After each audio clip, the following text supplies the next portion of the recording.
Bonjour et bienvenue. Je vais aujourd'hui vous faire une petite démo au sujet de SCADA Touch et M221. Donc SCADA Touch qui est une application de la société ApplyWorld et M221, un automate qui maintenant va avoir une petite année de la société Schneider Electric. Donc comment va se dérouler cette présentation qui devrait durer une grosse vingtaine de minutes. Je vais vous faire la présentation d'Automate 221. Donc la présentation de la carrosserie, les connectiques, tout ça, et puis une petite présentation du logiciel. On creusera un peu plus sur un autre tutoriel. La présentation de SCADA Touch, installation, configuration, vous verrez que c'est très simple. Une petite appli M221 avec son machine basique.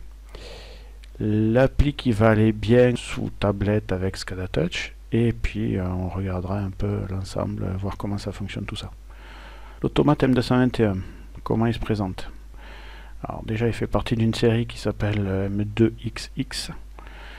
Il y avait une première série qui s'appelait 238, 258, LMC 058, etc., etc. La nouvelle série plus moderne s'appelle M221, 241, 251 avec chacun ses caractéristiques, ses avantages, des inconvénients. J'en ai pas trouvé pour le moment, mais je désespère pas. Au centre de cette image, le 221, l'image de droite du centre, tout habillé, et à gauche tout nu. Donc on voit qu'on a des borniers débranchables, on a l'emplacement pour mettre des cartouches d'entrée-sortie, des cartouches ou des cartouches de communication, ou des cartouches d'application qui seront dédiées à certains métiers, à certaines applications. Sur toute la gamme, on a le choix entre avec ou sans Ethernet. Donc le M221, vous le verrez ou vous le savez, sera le remplaçant à plus ou moins long terme du Twido. Le Twido n'avait l'Ethernet que sur une référence. Toute la gamme aura l'Ethernet sur M221. Également, toute la gamme est équipée d'un connecteur RJ45 pour la com Modbus. Si on regarde donc l'image du centre droit, on repère deux entrées analogiques qui sont deux entrées 0,10 volts, des vraies entrées 0,10 volts et pas les entrées potentiomètres qu'on trouve sur le Twido. Un interrupteur run-stop, premier interrupteur run-stop sur les automates Schneider. L'emplacement pour une carte mémoire SD jusqu'à 4 Go, où on pourra stocker toute l'application, tous les dossiers dont on peut avoir besoin par la suite pour la maintenance. Un port USB, tout ce qu'il y a de plus classique pour venir brancher son ordinateur. Si on regarde sur la partie gauche de l'appareil, on va retrouver toutes les caractéristiques techniques d'entrée, de sortie, de température. Sur la partie droite, on retrouve un connecteur bus TM3. Donc le TM3, pourquoi? Parce que tous les accessoires qui viendront, tous les modules qui viendront se connecter à droite du M221 seront des modules de référence TM3. Les modules de référence TM4 qui existent dans la même gamme ne se montent pas sur le 221, mais uniquement à partir du 241. Ce bus TM3 supporte tout à fait les modules TM2 du Twido. La seule différence, c'est que le bus TM3 tourne 10 fois plus vite. Si on met un TM2 sur le M221, on va descendre la vitesse du bus. Si on regarde en vue de dessous, eh bien on a l'alimentation sur bornier débranchable avec le petit accessoire là qui permet de maintenir le bornier fixé. Et si on a des vibrations, ça se déconnectera pas tout seul. Et si on regarde sur la partie supérieure du M221, on voit un emplacement pour la pile de sauvegarde qui est livrée à part. Elle est livrée avec le M221, mais dans un petit emballage à part. Donc il ne faut pas jeter l'emballage tant qu'on n'a pas mis la pile dans l'emplacement, sinon on est bon pour se racheter une petite pile. Comme pour tous les autres automates, évidemment, on a une visu des entrées-sorties et une visu des modes de fonctionnement, les run, stop, les erreurs, la com Ethernet, la com Modbus. Sur le côté gauche, donc, on a la plaque signalétique, on va dire, du M221. Le M221 va retrouver sa référence. Bon, évidemment, c'est du Schneider. Modicom TM221 CE16R, c'est sur celui-ci que j'ai travaillé. Donc, le TM221, c'est la gamme. Le C, c'est le format, C pour format brick, M pour format book. Le E, s'il apparaît, ben, c'est qu'on a l'Ethernet. S'il apparaît pas, c'est qu'il n'y en a pas l'Ethernet. Donc ça deviendrait un TM221 C16R. Et là, il n'y a pas l'Ethernet. 16, c'est le nombre d'entrées sorties. Et R pour des sorties relais. On remarque au passage que c'est un automate qui est certainement fabriqué aux États-Unis pour des Américains, puisque toutes les explications sont en patois d'Amérique du Nord. Donc pour celui-ci, on ferme la parenthèse, pour celui-ci, la tension d'alimentation, ça sera un 240 volts alternatif.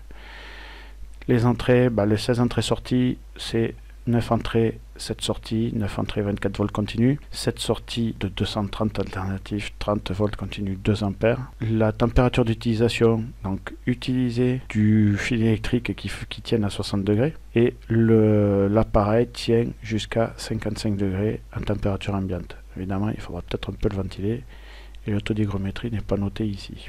Le logiciel sur machine. Bon, le logiciel sur machine, très facile d'utilisation pour ceux qui connaissent déjà le Twido Suite. L'idée c'est la même chose, il va récupérer pour l'essentiel les programmes Twido. Donc dans l'idée ça sera quand même assez simple à utiliser, je le trouve un peu plus organisé. Il y en a moins de tout le tour de l'écran. Donc on a un objet qui est sélectionné ici, l'automate. Et l'automate, voilà, on retrouve à gauche l'objet qui est ici au centre va être détaillé à gauche. Je n'ai pas ouvert les menus, mais on va retrouver les entrées numériques, les caractéristiques principales, les sorties numériques, les entrées analogiques. Donc ça c'est du 0,10 volts. Les compteurs rapides et l'entrée Ethernet ou pas, les caractéristiques de l'Ethernet et les caractéristiques du Modbus. On retrouve également quelques informations de base également sur le contrôleur en bas ici, car le contrôleur est sélectionné là. Sur la droite, donc on retrouve tous les appareils, tous les contrôleurs qui peuvent être utilisés dans ce machine basique. Donc tous, c'est-à-dire tous les contrôleurs qui s'appellent TM221 quelque chose. Dessous, les modules TM3 d'entrée, de sortie, de communication, analogique et les cartouches TMC2. Si l'on veut sélectionner un objet, donc déjà on peut le sélectionner par un clic ici. On a quelques infos qui s'affichent en bas de la page sur l'objet sélectionné là. On le prend, glisser, déposer, et on retrouvera l'appareil ici. Il suffit de le poser sur l'appareil que l'on va remplacer. Du fait qu'il va être là, ici on va l'avoir de nouveau qui va apparaître avec les caractéristiques qui seront là, qui seront les mêmes qu'ici de toute façon. Et puis pareil, avec la possibilité de visualiser les caractéristiques un peu plus précises de ce côté-là. Ça c'est pour l'onglet configuration. On définit les matériels. Si on veut rajouter des entrées et des sorties, on ouvre le module, ça fait ouvrir l'onglet ici. On sélectionne le matériel et on vient le déposer à côté et ça viendra s'empiler les uns derrière les autres. On a droit jusqu'à 14 modules, 7 modules directement sur l'automate et 7 modules déportés. L'onglet programmation. L'onglet programmation, vous le voyez, je vous le disais au début, ça ressemble énormément à du Twido. On retrouve les rungs ici. Chaque rung avec sa petite équation. Sur la gauche, ici, on retrouve la possibilité d'avoir listé les objets mémoire, les bits, les mots, tous les objets d'entrée-sortie, enfin tout ce qui est lié à l'appareil qui aura été sélectionné auparavant et qu'on pourra utiliser sur le programme ici. Le programme, on peut rajouter, on reconnaîtra les icônes, rajouter des réseaux, en insérer ou pas, dessus, dessous, on insère toujours à l'insertion, il s'insère au-dessus du rung sélectionné. Et puis voilà, les sélections, contact ouvert, contact fermé, les logiques, les comparateurs. Ici, j'ai sélectionné la table d'animation dans MW2 et IW01. Donc IW01, c'est l'entrée analogique, une des entrées analogiques 0,10 volts. NW2, j'ai tout simplement multiplié l'entrée analogique par 2 pour avoir une valeur, pour pouvoir l'afficher un peu plus loin. La mise en service. Donc pour l'onglet mise en service, qu'est-ce qu'on retrouve? Toujours le contrôleur avec ce qui est possible de faire dessus, donc la mise à jour si on veut, la gestion de mémoire, les infos contrôleurs plus précises. La mise à jour en règle générale, elle peut être faite au niveau de l'OS par la carte SD. Au niveau de la com, il détecte très vite la possibilité de com proposés par l'environnement. Qu'ici, ben, moi j'ai une com qui est, mon M221 s'appelle 192.168.1.222 et je suis aussi connecté par l'USB. Donc comme j'ai beaucoup de choses sur mon réseau Wi-Fi, je vais préférer me connecter par l'USB pour faire les transferts. Qu'est-ce qu'il y a sur mon contrôleur? Alors ben, justement, cette copie d'écran est sympa parce que je ne la retrouverai plus après. Donc on a là, je me suis déjà connecté au contrôleur. Le micro-logiciel, l'OS, est le 1.1.1.3. Le contrôleur, c'est un TM221 CE16R. Et derrière, chose qui va disparaître parce que je ne l'utilise pas dans mon programme, j'ai une carte TM2 DI8 DT, donc une carte entrée Twido, que j'ai pu mettre derrière et qui a été tout de suite reconnue une fois que le contrôleur a été connecté à l'ordinateur. Donc je suis connecté puisque là il me propose que des connexions et là il me propose d'arrêter le contrôleur, donc je suis bien avec un contrôleur en run. Information que je retrouve en haut ici. Là je suis connecté. Là il n'y a pas d'erreur dans mon programme. De toute façon je pourrais pas, c'est pas compatible d'être connecté avec des erreurs. Je suis en ligne et l'automate est en run. Donc au lancement de SCADA Touch, on va voir là une petite appli toute simple pour expliquer un peu mieux comment paramétrer certaines infos. Au lancement, on voit un message d'alerte qui évidemment vous prévient et vous demande de valider le fait que vous êtes en train d'utiliser un système, de paramétrer un système qui va agir sur des objets, sur des mécaniques peut-être dangereuses. Et là sur la tablette vous n'avez pas d'arrêt d'urgence, vous n'avez aucune sécurité. Donc on part de l'application qui est à la fin de ce tuto. Donc je nettoie un peu tout ça, c'est ce que vous verrez à la fin du tuto. Donc tout ça on supprime et on redémarre uniquement pour un extracteur, la commande d'un seul extracteur.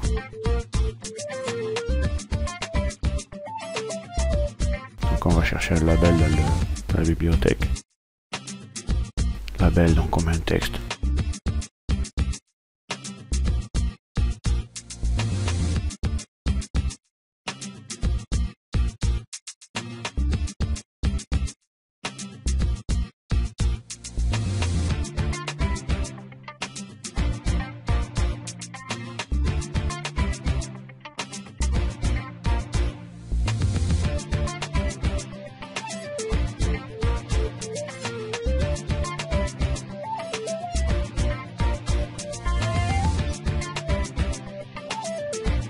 Remarquez au passage que je suis très fort en saisie au clavier.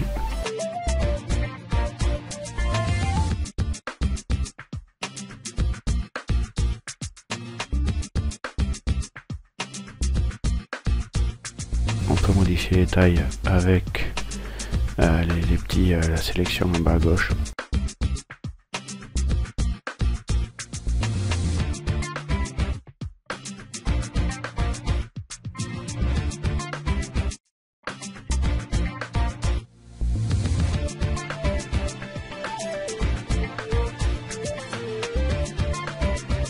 Dans le label, dans la bibliothèque, pardon, on a récupéré la fonction auto-menu, un bouton auto-menu.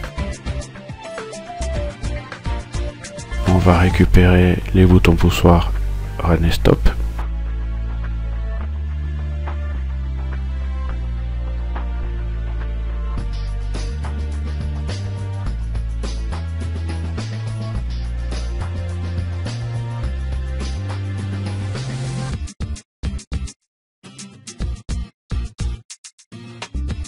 Le voyant de marche.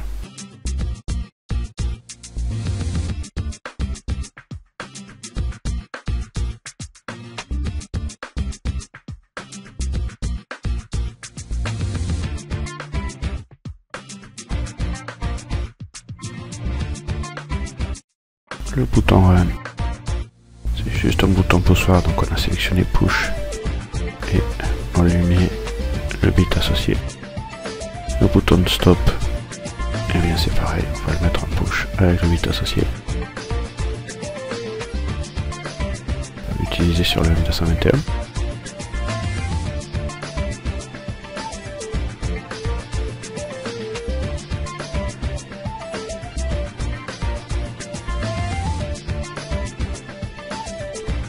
On est allé chercher un registre, donc on va lui faire afficher la valeur du CO2 mesuré.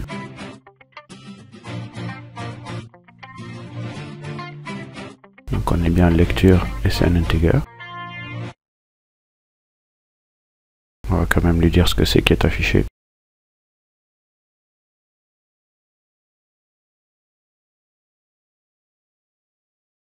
Vous voyez qu'on peut sélectionner des couleurs, sélectionner des tailles de caractères.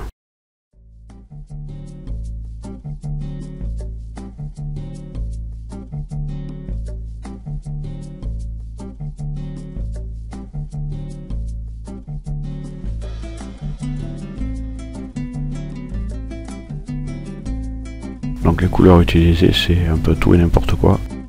Pour deux raisons. La première, c'est que c'est juste une démo, donc je fais comme j'ai envie.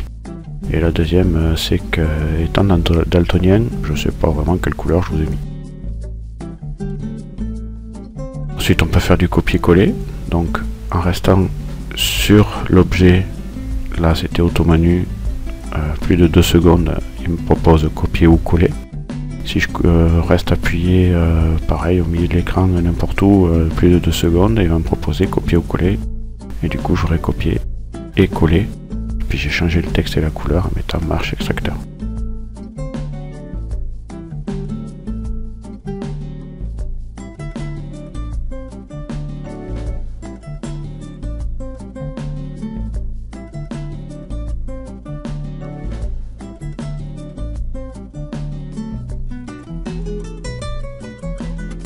J'ai mis un petit tab de multiplication sur la droite.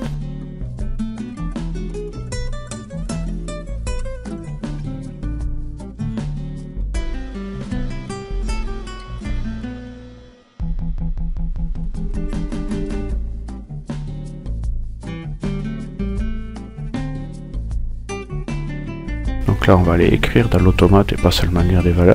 Donc on lui dit bien qu'on va écrire les deux valeurs du haut, MW10, MW11.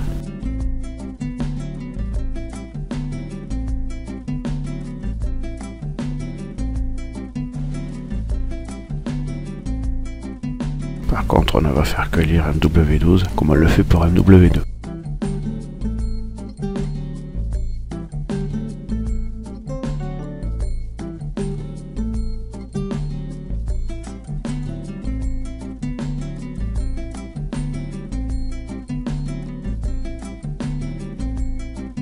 Remarquerez en haut à droite le offline écrit sur fond jaune. Ce offline, ça veut dire qu'il a bien repéré le Wi-Fi, mais qu'il est déconnecté puisqu'on est en paramétrage.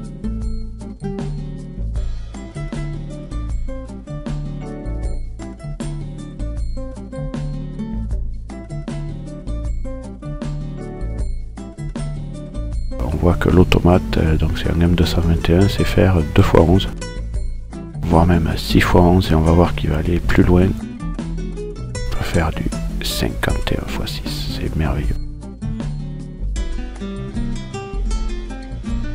On voit la valeur du CO2 évoluer.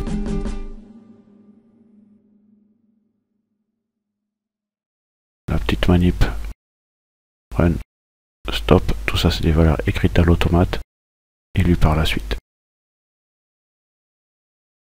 Là nous revenons sur notre petit PowerPoint. Pour ce programme, pour cette application, j'ai donc un M221 CE16R, j'ai pas d'extension, CE donc il a bien une connectique Ethernet et il a une alimentation 110-240 volts, c'est précisé ici. J'ai plusieurs POU, donc pour ceux qui ne savent pas ce que c'est, un POU, c'est on va dire une unité de programme qui est apparue chez Schneider sous son machine.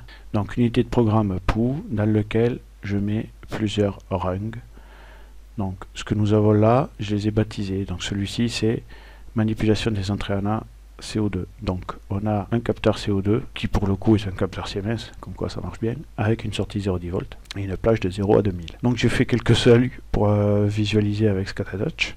Donc on a un seuil à 820, on va setter le bit M100, le seuil au-delà de 850 on va setter le bit M101 et le seuil au-dessus de 900 on va setter le bit M102. Pour éviter que ça pompe quand on arrive sur ces seuils-là, j'ai mis les resets avec un léger décalage. Donc 820 pour le 7, 815 pour le reset. Comme ça, les relais vont pas pomper et tout le monde sera bien content, les relais et moi-même. Donc on retrouve donc dans ce pouls plusieurs rungs. Ils sont listés ici. Et bon, il se trouve qu'ils sont pas tellement grands, donc du coup on les retrouve ici chacun. Marche extracteur 1, seuil à 1640. Marche extracteur 1, seuil à 1640. Pourquoi 1640? Parce que j'ai multiplié la valeur mesurée et que je compare par 2 pour l'affichage. Pour la suite, commande des extracteurs. Voilà, donc on a la sortie Q00 qui est commandée tout simplement par un ordre de marche. Si alors il y a une condition, il faut que je sois en marche manuelle. Ordre de marche, marche manuelle, je commande mon bit. Si jamais si je suis en marche automatique, je suis donc pas en manuel. Et là, je commande avec les seuils qu'on a vu un peu plus haut. Pareil, donc j'ai 3 rungs que j'ai baptisés extracteur 1, extracteur 2, extracteur 3. Acquisition des alarmes. C'est un grand mot, acquisition des alarmes. On va avoir donc notre 1% MW2 qui correspond à 2 fois la mesure. Si on est supérieur, strictement supérieur à 1999, eh ben on est hors mesure, puisque au-delà de 2000, on n'a plus de mesure de la part du capteur de CO2. Donc on va mettre notre bit à 1, qui lui va venir allumer un voyant sur notre tablette. L'acquisition du capteur, on voit que je mets IW 0.1, je la mets dans MW1. Pour le mettre à l'échelle, eh ben, je multiplie par 2, comme ça j'ai tout en direct, puisqu'il y a de 0 à 2000 points de mesure. Et évidemment, je multiplie aussi par 2 l'erreur. Mais pour cette application, vu que c'est qu'une démonstration, ça ira. Et l'alarme niveau très haut, donc à partir de 1900 mesures, ben, je décide que je suis vraiment trop haut et il faut faire quelque chose autre que un fonctionnement automatique.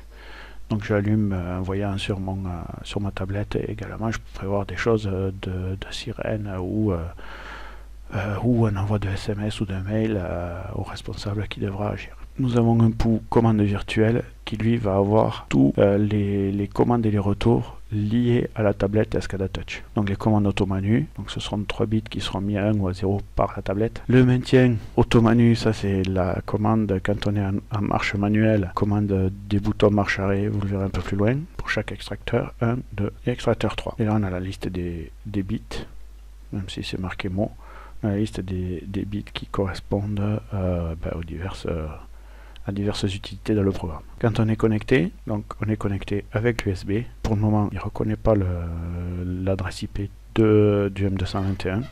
Donc on va se connecter à un USB.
Nous sommes évidemment à votre disposition pour créer toute formation adaptée à votre besoin.